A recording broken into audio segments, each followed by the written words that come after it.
Paz de Deus, hamburgueiros, como é que vocês estão? Tô aqui hoje num cenário diferente. Eu não consegui gravar o vídeo durante a semana, porque a semana foi muito corrida. E hoje, domingo de manhã, como tá tendo culto aqui na igreja, tá tendo culto para crianças e adolescentes. Eu sempre trago a minha filha Isabelle nesses cultos. E aí hoje, enquanto ela tá lá dentro com a mãe dela, resolvi vir aqui fora, aproveitar essa pracinha bonita que tem aqui do lado de fora da igreja, para poder gravar a mensagem dessa semana. Nada melhor também do que um cenário natural, bonito como esse aqui, para a gente falar do Criador de todas as coisas, não é verdade? Então eu queria aproveitar que eu tô nesse ambiente aqui e começar o vídeo dessa semana de uma forma meio diferente, com uma pequena oração. Então, se vocês quiserem me acompanhar, fechem os olhos. Vamos falar com Deus um pouquinho. Querido e amado Deus, que o Senhor nos conduza através dessa mensagem, desse estudo bíblico. Traga à luz dos nossos olhos o que está oculto, aquilo que precisamos entender da tua palavra, Senhor. E que essa palavra chegue aos corações e transforme as vidas que devem ser transformadas, meu Pai. Sabemos que a tua palavra não volta vazia. Então, que assim seja, que seja feita a tua vontade, Senhor, em nome de Jesus, para a glória de Jesus. Amém. Amém? Então vamos lá. O tema da mensagem de hoje, se eu pudesse dar um tema, né? Eu não gosto muito de ficar dando temas e títulos, mas se eu pudesse dar um tema e um título para a mensagem de hoje, seria Transformando Gerações. A vida do crente, ela é baseada em fé, né? Fé é uma palavrinha pequenininha, mas tem um poder imensurável, transforma vidas. E o Evangelho de Cristo, o Evangelho de Deus, a mensagem de Deus, ela é para quem tem fé, né? A palavra de Deus diz que é impossível agradar a Deus se não tivermos fé. Tá lá em Hebreus 11, capítulo 11, versículo 6, olha só. Eu tô olhando aqui para baixo, gente, porque minhas anotações estão aqui, tá? Ora, sem fé é impossível agradar-lhe, porque é necessário que aquele que se aproxima de Deus creia que ele existe e que é galardoador dos que o buscam. Hebreus capítulo 11, versículo 6. Então, a vida do crente, ela é baseada em fé. Se a gente passar pelas histórias bíblicas, a gente vai ver que todos os heróis da Bíblia, de Gênesis a Apocalipse, todas as pessoas tiveram suas vidas baseadas em fé, transformadas pela fé. Mas o que é fé? O livro de Hebreus traz a lista dos heróis da fé. Nesse mesmo capítulo aqui, capítulo 11, no versículo 1, ele traz exatamente a definição de fé. Ora, a fé é o firme fundamento das coisas que se esperam e a prova das coisas que não se veem. Hebreus capítulo 11, versículo 1. Eu costumo dar um exemplo que eu ouvi esse exemplo de um pregador, né, que eu assisto muito, referência para mim também. E eu sempre costumo usar esse exemplo porque eu acho ele perfeito. Você tá torcendo para o sol nascer amanhã? Não tá. Por quê? Porque você sabe, é certo e seguro que o sol vai nascer. Então você nem liga para isso. Você tem convicção plena de que amanhã o sol nascerá. Isso é fé. Fé é crer sem duvidar das coisas que você não está vendo, das coisas que você espera, né? E a fé, ela exige que a gente dê o primeiro passo, né? Vamos falar um pouquinho, vamos voltar lá para o comecinho da Bíblia, lá em Gênesis. A história de Abraão, o pai da fé. Abraão é considerado o pai da fé porque ele creu numa voz que ele supôs, ele chegou à conclusão de que era Deus. Para pensar, hoje é muito fácil a gente crer em Deus, acreditar, né?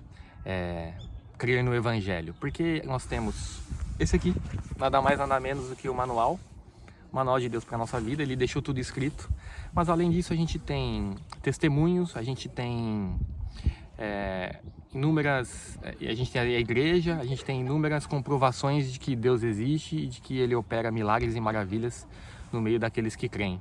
Então hoje é fácil a gente acreditar em Deus e saber que Ele existe, mas imagina na época de Abraão. Abraão não tinha nada disso.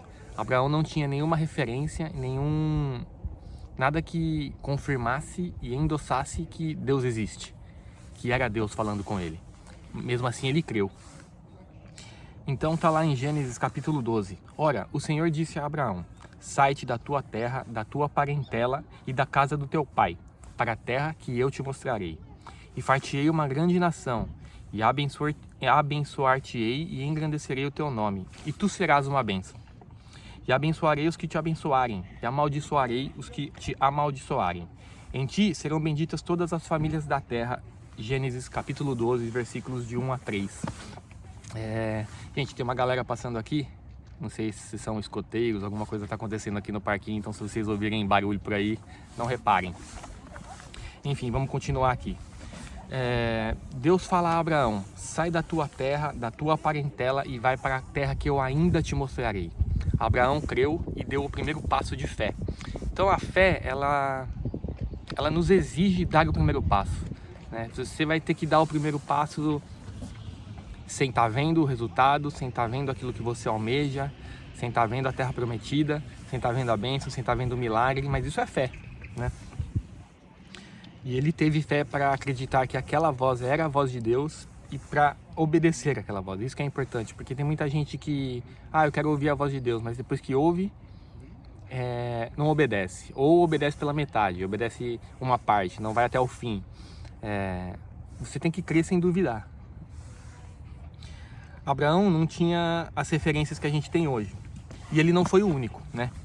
Se a gente, como eu falei, a gente vai passando pelas histórias da Bíblia e a gente vai vendo o poder e a importância da fé. A fé é a base para que a gente viva o nosso compromisso com Deus, né? Um pouquinho depois de Abraão, depois não, né? Antes, né? No Gênesis capítulo 6 traz a história de Noé. Qual que é a história de Noé? Eu não vou ler aqui porque vai ficar muito comprido, mas para quem não conhece, a história de Noé é que Deus, em um determinado momento, ele viu que a maldade se espalhou pela humanidade, os corações perversos, os desejos dos homens ficaram maus, né?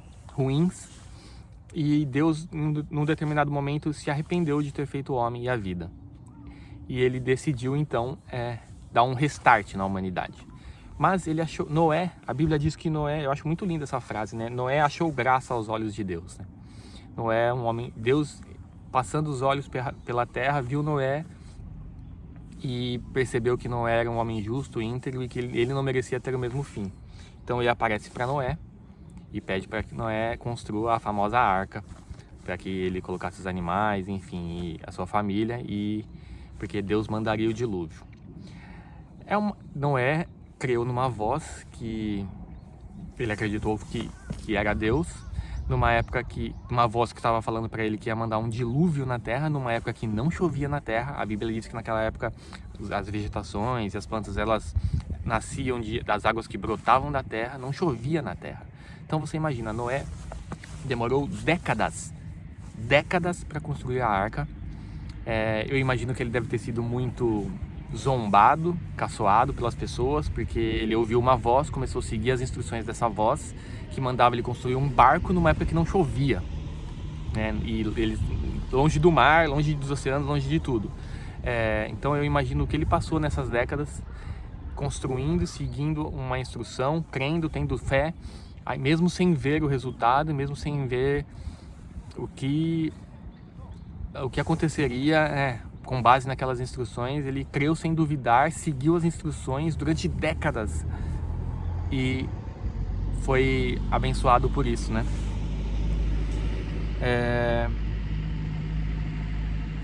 E como Noé e Abraão, a gente encontra centenas, em todos os livros da Bíblia você vai encontrar as histórias de fé dos heróis da fé, né? Dos personagens bíblicos que mudaram a história da humanidade, que mudaram a história do povo de Israel, que mudaram a sua geração, que transformaram a sua geração através do poder da fé. O Evangelho é a única coisa. A fé e a crença no Evangelho de Cristo é a única coisa que pode transformar de verdade a vida de alguém. Conhecereis a verdade e a verdade vos libertará. Está lá em João, capítulo 8, versículo 32. E aí, estar na igreja não basta, né? Eu costumo dizer que eu conheço a igreja, os ritos da igreja, a religião há mais de 20 anos, 25 anos. Mas eu tenho de convertido verdadeiro de um encontro real com Cristo, de entendimento real da palavra, 1 ano apenas. Eu costumo dizer que eu demorei mais de 20 anos para conhecer de verdade o que é o Evangelho, e o que é para entender de verdade e essa verdade que liberta, né? Aí eu queria... Por que eu tô falando de fé e de crer, né? E de transformar a geração? Quando a The Smash começou, para quem não sabe a história ainda, esse canal inclusive começou por causa disso. Nós temos eu e minha esposa, nós temos um food truck. A gente faz um hambúrguer artesanal que se chama The Smash. Quando a The Smash começou, ela começou tem um pouco mais de 1 ano e 4 meses mais ou menos. Ela começou, a gente sempre teve esse sonho de empreender, eu e minha esposa. O hambúrguer era um hobby, e era um hobby que, por eu seguir alguns influenciadores que faziam, eu replicava em casa, enfim. Era um hobby que de repente virou uma chavinha e a gente pensou que poderia ser uma forma de mudar de vida, né? E foi assim que a The Smash começou. Mas na verdade, assim, esse sonho existia na nossa cabeça, mas enquanto era só eu e a minha esposa, era um sonho que não passava de um sonho e a gente nunca fazia nada concreto para realizá-lo. E aí a minha filha nasceu e a The Smash começou por causa disso. Quando a minha filha nasceu, nós queríamos transformar o futuro dela, né? A gente não queria que ela passasse pelas dificuldades que a gente passa, pela fábrica aqui no Japão. A gente sabe, quem está aqui sabe a realidade daqui. A gente não queria essa realidade para nossa filha. Quando a Isabelle nasceu, a gente decidiu mudar a história da nossa família, a história da nossa geração aqui familiar, né? O principal foco era o futuro da Isabelle, mudar a história da Isabelle, que ela começasse de um ponto muito acima de nós e que ela não passasse por tudo que a gente já passou. E aqui é a virada de chave mais importante. A gente buscava e almejava transformar a nossa vida terrena, a nossa vida material, o futuro da nossa família. E aí, quando eu passei a entender a palavra de verdade, eu passei a entender que a transformação ela tinha que ser muito maior do que isso. Não só a nossa vida terrena, não só a nossa vida familiar, não só o nosso futuro aqui, mas a gente tinha que tirar um pouco os olhos daqui e colocar os olhos no que é eterno. Tirar um pouco os olhos do que é passageiro aqui e colocar os olhos no que é eterno. Essa foi a virada de chave mais importante. Tem um livro que eu tô lendo, chama Uma Vida com Propósito, do Rick Warren, e ele, eu não sei se é assim que fala o nome dele, é um pastor batista americano, e ele tem um capítulo que ele fala que nós fomos criados para ser eterno. Eu vou ler um pedacinho para vocês aqui, olha. Quando você compreender plenamente que há mais na vida que apenas o aqui e agora, e perceber que a vida é apenas uma preparação para a eternidade, você começará a viver de forma diferente. Você começará a viver à luz da eternidade. E isso lhe dará nova perspectiva de como lidar com cada relacionamento, tarefa ou circunstância. O que são os 30, 40, 60, 30 não, né? Mas os 60, 70, 80 anos que a gente vai passar aqui perto da eternidade? É um piscar de olhos, né? O aspecto mais prejudicial da vida contemporânea é o raciocínio em curto prazo. Para tirar o máximo da vida, você deve manter sempre na sua mente a visão da eternidade e em seu coração o valor que ela representa. Há muito mais na vida do que apenas o aqui e o agora. O que vemos hoje é apenas a pontinha do iceberg. A eternidade é todo o resto que você não vê sobre a superfície. Deus tem um propósito para a sua vida, mas ele não termina aqui. O plano envolve muito mais do que as poucas décadas que você passará nesse planeta. É mais do que a oportunidade de toda uma vida. A Bíblia diz: mas o que o Senhor planeja dura para sempre. As suas decisões permanecem eternamente. E eu passei a perceber o valor das coisas que a gente tem que dar pro que é eterno, e não pro aqui e agora. O pensamento da eternidade, com esse pensamento da eternidade na cabeça e vendo as obras de grandes referências de homens de Deus que eu tenho na minha vida, eu passei a entender o que realmente importa e dar valor ao que é mais importante, né? E aí, quando você passa a pensar que isso aqui é só passageiro, que você tem que se preocupar com o que você está amontoando lá no céu, as riquezas que você está amontoando lá no céu, eu passei a entender que o desejo de transformar a geração não pode ser só da minha família, não pode ser só da minha filha, mas tem que ser transformar a minha geração como um todo. E transformar a minha geração de uma maneira mais profunda, de uma maneira... da forma que interessa, que é com o Evangelho de Cristo. A única coisa que transforma vidas é o Evangelho de Cristo. A gente vive uma geração hoje que é meio doente, eu diria, né?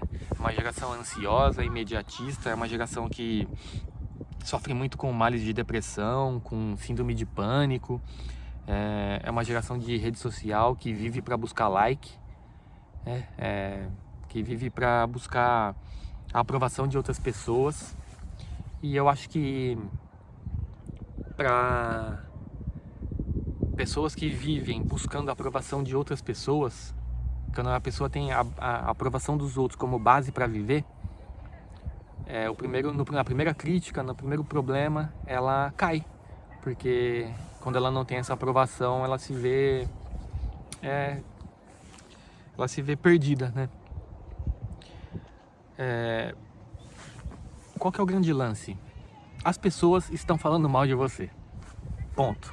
Já tô te adiantando isso. Se você não sabe, eu tô te avisando e você vai ter que aprender a lidar com isso. Não importa o que você faça, não importa quem você seja. Aqui nessa terra, as pessoas estão falando mal de você. Sempre vai haver. Porque não importa o que você faça ou o que você seja, ou terão pessoas que não concordam com você, ou terão pessoas que gostariam de viver o que você está vivendo, mas não tem coragem para isso.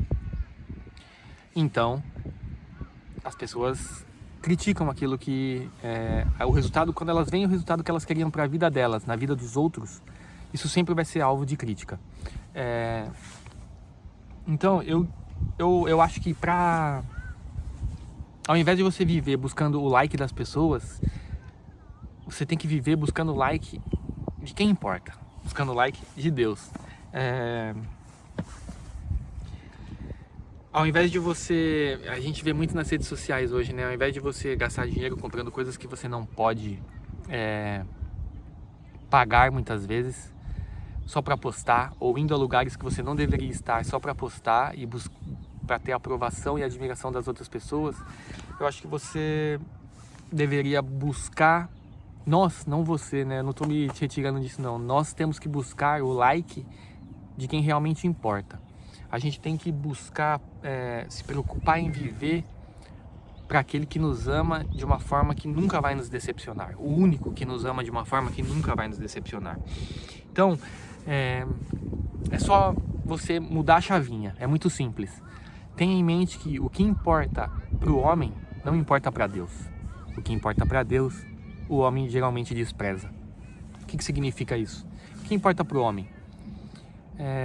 O carro que você anda, a roupa que você veste, o restaurante que você frequenta, as pessoas que você conhece. Se você anda de Porsche ou de Fusquinha, para Deus pouco importa, né? Se você veste roupa de marca, se você tem coisas caras, Deus não se importa com isso, né? Se você vai passar essa vida aqui caminhando com pessoas ricas, famosas, caminhando na alta sociedade, ou se você vai passar essa vida aqui, esses anos que você tem aqui na Terra, de maneira simples e humilde, não importa para Deus. O que importa é o seu coração, o que importa são os princípios da palavra, o que importa é a forma como você vive diante dele. E aí o que importa para Deus geralmente é o que o homem despreza. Uma vida de santidade, uma vida com princípios, uma vida...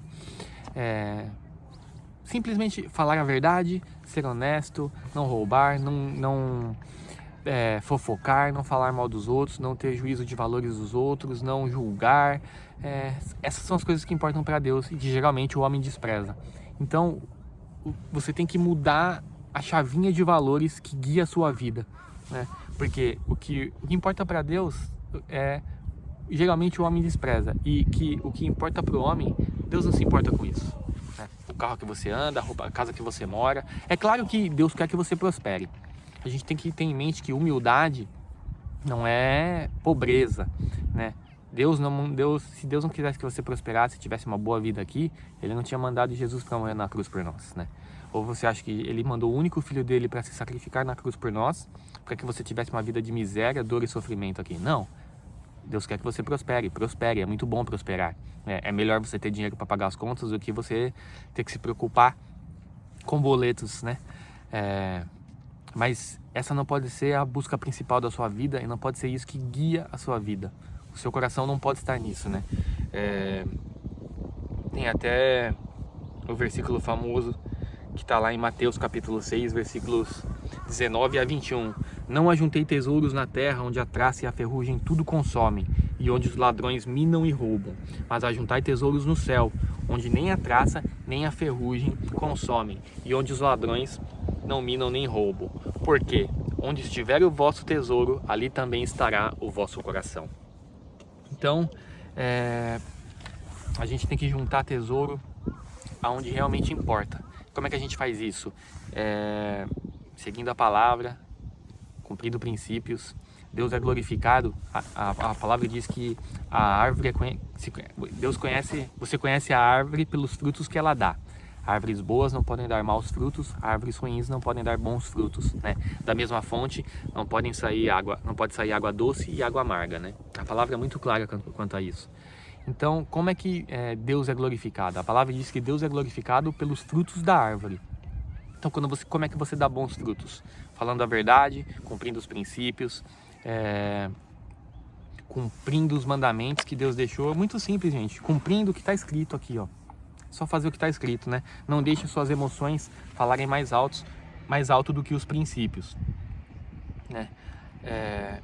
E essa é a transformação que a nossa geração precisa. E é a transformação que eu quero deixar para a geração da minha filha. Eu oro todo dia a Deus para que minha filha seja uma mulher de Deus, uma mulher temente a Deus. Eu profetizo sobre a vida dela, e a minha intenção é que ela entenda muito mais a Bíblia do que eu, que ela ame muito mais a palavra do que eu, que ela trabalhe muito mais nisso do que eu, porque eu fico imaginando que se eu tivesse esse entendimento, se eu tivesse começado isso há 15 anos atrás, onde eu estaria hoje? Esse canal começou, além desse desejo de transformação, por uma vontade de usar os dons que Deus me deu para o reino dele, para o engrandecimento do nome dele, para a glória do nome dele. Como é que eu sei que um dom que eu tenho foi Deus que me deu? Tudo que você não se esforçou muito para ter, foi Deus que te deu. Essa é uma definição muito simples de um pastor que eu sigo, e ele sempre fala: tudo que você não se esforçou muito para ter, foi Deus que te deu. Você tem que usar isso com sabedoria. Então, eu sempre gostei muito de ler e escrever, sempre tive muita facilidade de criar roteiros, textos, histórias, narrativas. Eu fiz faculdade de jornalismo, me formei em jornalismo, e eu consegui um estágio na maior empresa de comunicação do Brasil, logo no primeiro semestre, com 6 meses de faculdade, que não é comum você conseguir estágio assim. Consegui estágio lá pela indicação. A minha professora de redação da faculdade me indicou nessa empresa pro diretor da TV, por causa dos textos que eu escrevia na faculdade. Eu nunca fiz aula de redação, nunca me esforcei para isso, nunca estudei, eu sempre gostei muito de ler, mas eu lia, quando era criança, lia revista em quadrinho. Mas sempre gostei muito de ler, sempre gostei muito de escrever. Sempre foi algo que me encantou. Sempre gostei de ter um livro na mão. Mas eu nunca me esforcei para isso. E é um dom que eu nunca usei para Deus. E o desejo de passar a usar esse dom me fez criar esse canal e, enfim, começar a falar. Porque eu acho que a gente tem que devolver a Deus o que Ele nos dá, né? Dons que não são usados, dons são irrevogáveis, né? Quando Deus te dá um dom, Ele nunca vai te tirar, mas se você não usar para a glória dele, Ele vai te cobrar. Então nós temos... eu passei a ter esse desejo de transmitir o evangelho por isso, e também porque eu passei a ver, homens de Deus que eu admiro, fazendo obras incríveis para a glória de Deus. É um desejo do meu coração. Deus sonda o seu coração, Ele sabe se você quer fazer para a sua glória, para aparecer, ou se você quer fazer para a glória dele. E recentemente um homem de Deus que eu sigo muito, que para mim é o melhor pregador da atualidade, todo mundo deve conhecer, David Leonardo. Ele realizou um feito tão incrível, ele entrou num streaming, no maior streaming do mundo, e ele está levando a palavra de Deus para todos os países do mundo, para todas as nações, para todas as pessoas. Eu fico imaginando, a Bíblia diz que a festa no céu quando um pecador se arrepende e se converte.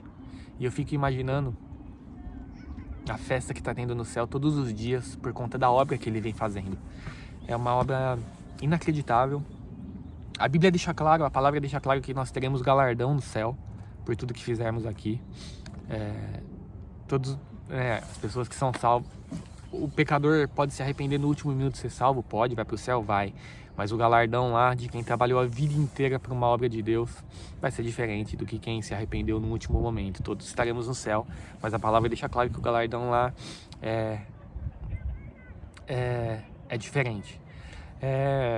Então você está fazendo isso por interesse. É interesse, claro que é. Eu quero ter o meu galardão no céu.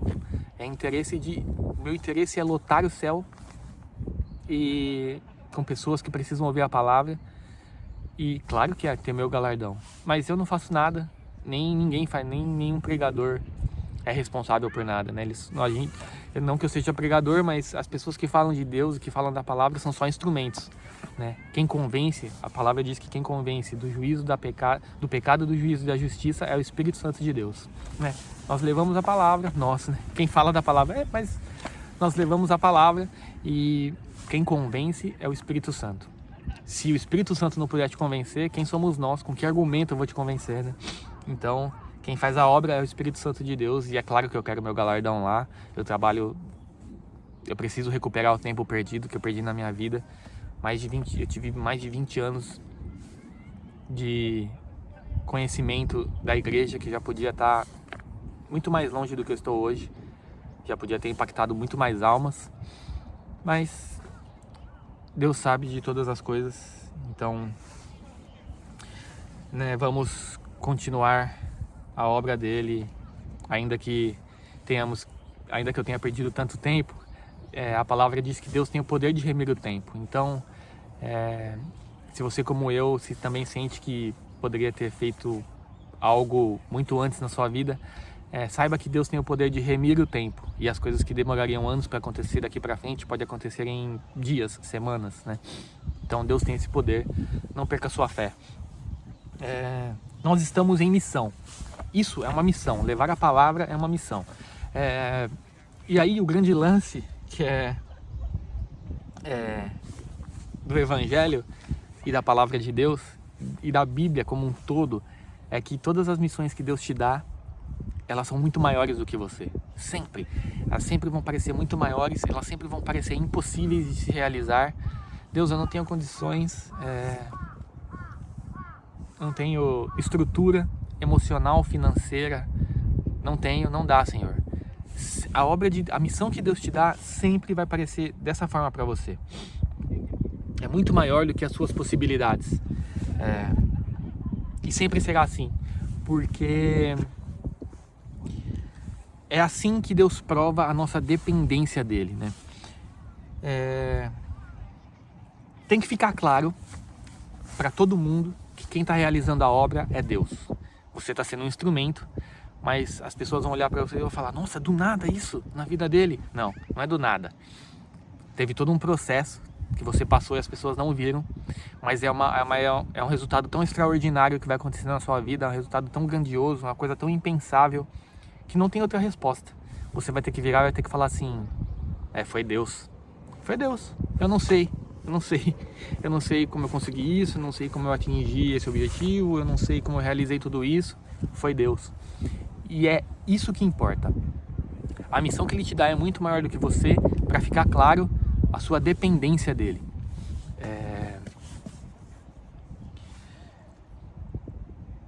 A palavra de Deus, ela diz que Deus não divide a glória dEle com ninguém. Isaías 42:8. Eu sou o Senhor, este é o meu nome, a minha glória, este é o meu nome, a minha glória, pois a outro não darei, nem o meu louvor às imagens de escultura. A palavra de Deus diz que Deus é um Deus zeloso, Deus é um Deus ciumento, Ele não divide a glória dEle com ninguém. Então aqui vai um detalhe importante, ou você está 100% com Deus, ou não está. Se a sua Tem um pastor que sempre fala, né, que eu sigo.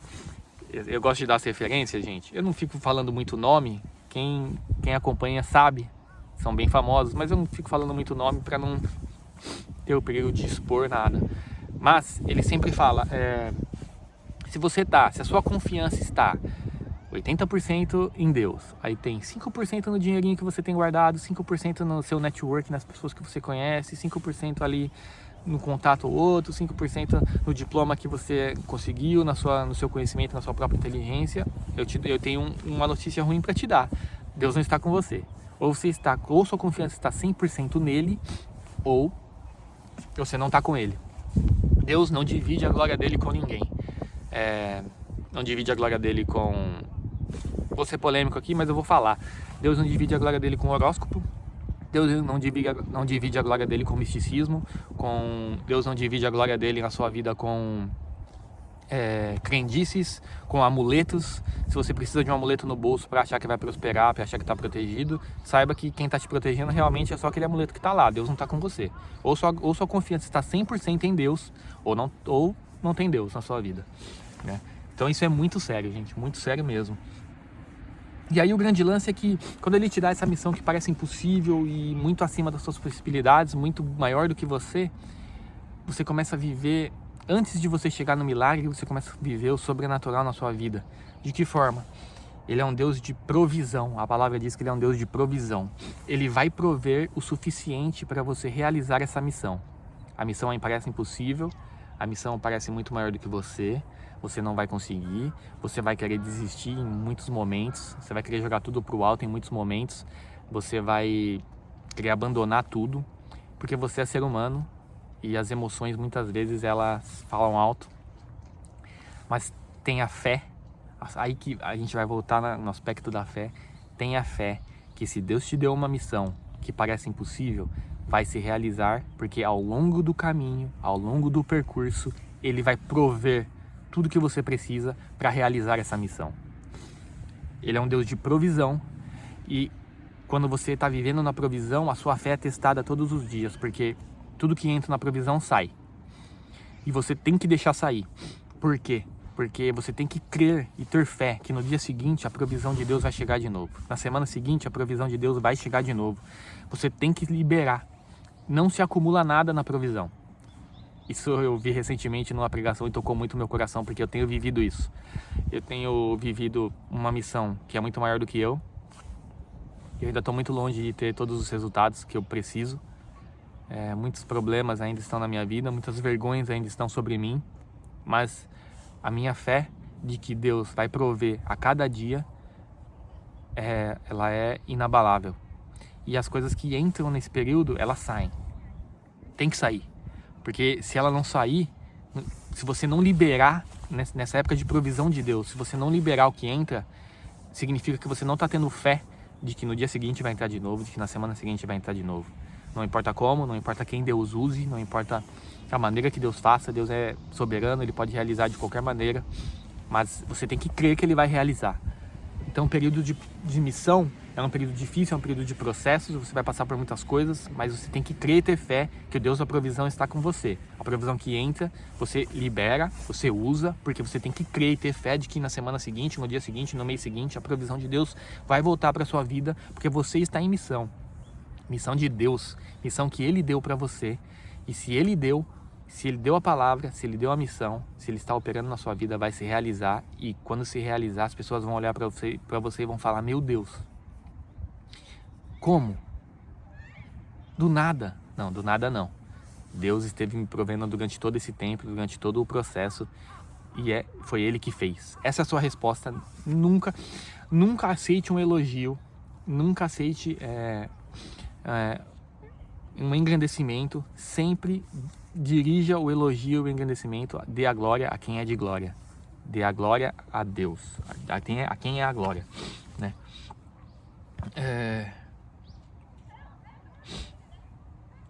Aqui eu acabei já falando, eu tinha do lance de não ajuntar tesouros aqui na terra, mas se preocupar em ajuntar tesouros lá no céu. Aqui na terra recompensa, a palavra na Bíblia toda, a palavra que é usada para quando a gente ajunta tesouros no céu é galardão. Então se preocupe com o seu galardão, né? E essa é a verdadeira transformação que a gente tem, que a nossa geração tem que ter. Fé para realizar a missão. E a missão é ter os olhos principalmente no que é eterno.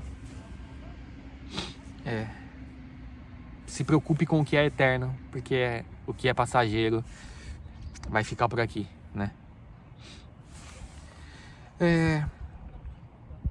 Eu tenho muitos sonhos, muitos projetos. Claro que tenho, como todo mundo. Mas os meus sonhos, a gente tem que ter em mente que os nossos sonhos, eles não importam. O que importam são os sonhos de Deus para a nossa vida. Então, a gente tem que alinhar os nossos sonhos aos sonhos de Deus para a nossa vida. Mas o grande lance é que a gente, antes de ter esses sonhos realizados, ter essa missão concluída e juntar o nosso galardão lá no céu. Esse galardão que a gente junta lá no céu é no dia a dia, né? Realizando a missão, você está juntando muitos galardões lá no céu. Olha, eu vou ser muito sincero a você, tem vários dias que, por exemplo, eu não quero sair da minha casa, é mais nesse frio, né, gente? Sair de casa à noite para vir na igreja. Muitas vezes eu não quero, eu sou humano, né? Mas cada vez que você prova que a vontade de Deus está acima da sua, que você sai, que você faz a vontade dele, que você serve a ele, é um tijolinho no seu galardão lá. Deus, a Bíblia, a palavra fala que, palavras de Jesus, né? Na casa de meu pai há muitas moradas, e ele está preparando a morada para nós lá. A Bíblia deixa isso claro. E a Bíblia deixa, eu gosto de imaginar assim, sempre que eu realizo algo para Deus, eu fico pensando, acho que Jesus olha e fala assim, acho que eu vou colocar uma TV maior para ele lá aqui, viu? Porque tá me surpreendendo, né? Vou fazer uma cobertura. Eu sempre imagino que cada obra que a gente realiza aqui é um tijolinho a mais, é uma coisinha a mais que Deus tá colocando na nossa casa lá no céu. Porque Jesus deixa claro, na casa de meu pai há muitas moradas e ele tá preparando lá a nossa morada junto com ele, né? E aí eu tenho aqui muitos sonhos, mas eu aprendi a priorizar a vontade e os sonhos de Deus. E eu aprendi que antes de ter, antes do verbo ter, nós temos que aprender a conjugar o verbo ser, né? Antes de ter a recompensa aqui, antes de ter as bênçãos, antes de ter o milagre, antes de ter a promessa, nós temos que ser a pessoa que merece estar nesse nível com Deus, ser a pessoa que Deus quer ter esse compromisso, ser o tipo de servo, de pessoa que Deus quer abençoar e quer usar. E aí eu sempre volto no mesmo exemplo, que é o personagem que eu amo da Bíblia, o rei Davi. O rei Davi, antes de ser rei, antes de ter um trono como rei, antes de ter um reino, ele já era rei. Ele já era a mesma pessoa, os seus valores, os seus princípios estavam com ele desde quando ele era um pastorzinho de ovelhas.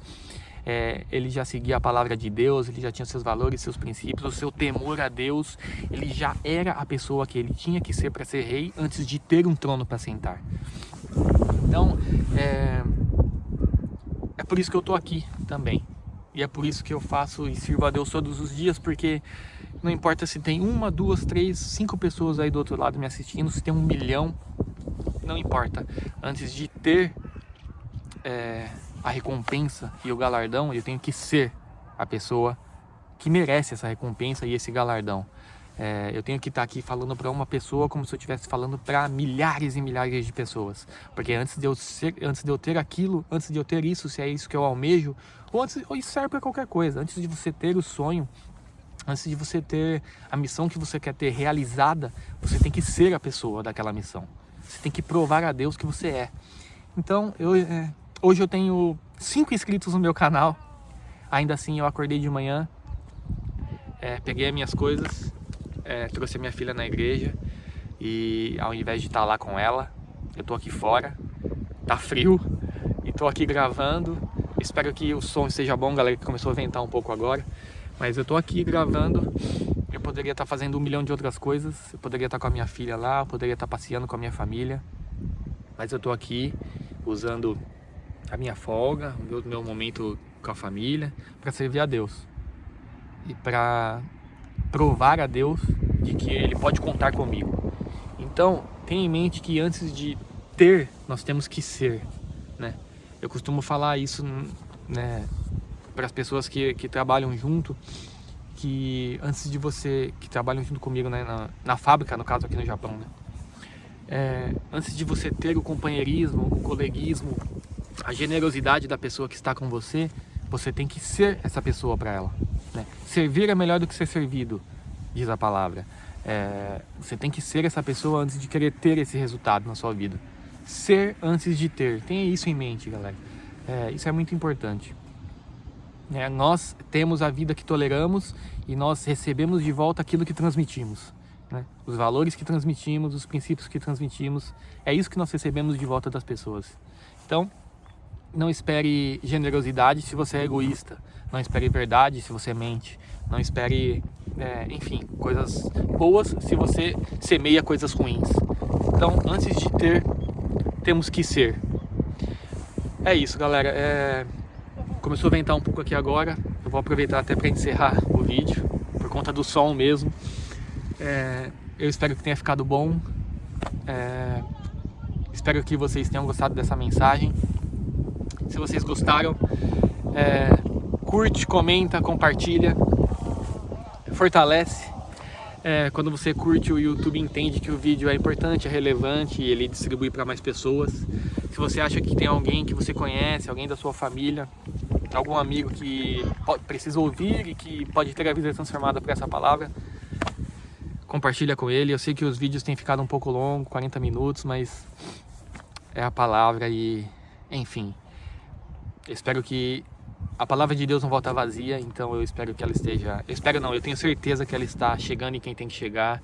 Espero que transforme vidas, transforme a nossa geração. A nossa geração precisa muito disso, para que a próxima geração possa começar mais alto, possa começar de um outro ponto, para que a próxima geração possa viver o extraordinário de Deus na vida deles antes, e que eles possam ter um relacionamento e um compromisso com Deus muito maiores, um amor à palavra muito maiores do que nós mesmos, a nossa própria geração. É isso que eu desejo para minha filha, e é isso que eu desejo para as gerações, não só para minha filha, mas para toda a geração que vem depois de nós, e para nós principalmente. Amém?